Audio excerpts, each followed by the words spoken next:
Ladies and gentlemen, the Iowa. And first thing I did when I started painting it, I like to use Tamiya Haze Gray. I think that is the best color for battleship gray or any U.S. naval ship that's, I won't call it naval gray.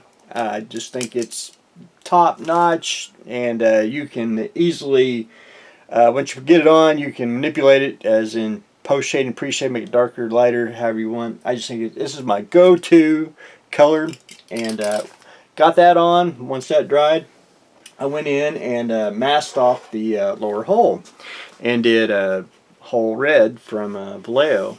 Now on the back here, it's no, I wouldn't say accurate. So we just went ahead, and I just went ahead and kind of painted it. It's going to be on the tile like that, so you're not going to see it, and we're going to have some clear caulking for the waves, so didn't really have to mask all that off real accurate or anything. But got the water line on, and for the black line I like to use, and I don't have it handy, well I do, but it's in disarray, that is drafting tape, and you can get them all different thickness, size wise. You can go to the craft store, you can get them there, or you can also use pinstripe, which I use that a lot too for little things. That way you don't have to mask, and it's just, I think it makes it look nicer, cleaner, and almost looks professional. So got the pinstripe on. Now I only have one complaint with the pinstripe drafting tape. Sometimes it may want to come off, and the easiest way to do that is once you get done with your kit, spray it with either Future or whatever clear you want, and that'll basically suck in like a glue, and that will keep it in, and it will not come off. So after that, I started painting the wood deck on here, and what I've done so far, and I'm still working at it, is basically where's Mr. Brush? Now I know a lot of people's probably asking, well, why you put it all together and then well, there's little stuff here. You can just go back in and paint with the brush. So I painting with the deck. Well, I'm not actually painting, each with the paint. Just what I'm doing is basically making a wash. So I'm taking brown sand, which I thought was really close to the wood deck color, and put a little drop in the palette. A lot of water just to make a pin wash, and I just been making a pin wash throughout the entire kit here. You can probably see where it's lighter and darker in a few little places. And that way it gets in all the crevices.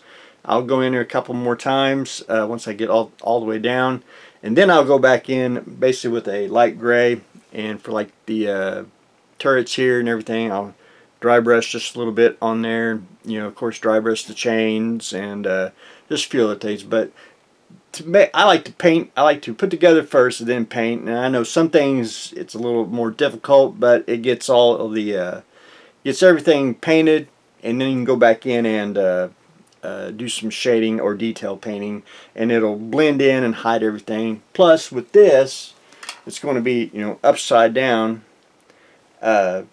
10-foot in ceiling, so you're not going to see much, and then the shadows and everything will hide everything. But anyway, that is where I am on the Iowa. So hopefully I can this week finish up the wood, and then hopefully this weekend my game plan is to at least try to get it mounted, and then we'll start working on the waves, and then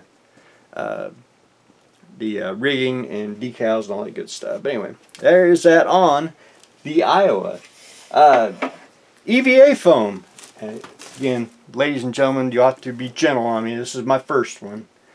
But I did cut one out, and I bought, this is foam from Harbor Freight's, one of them floor mats.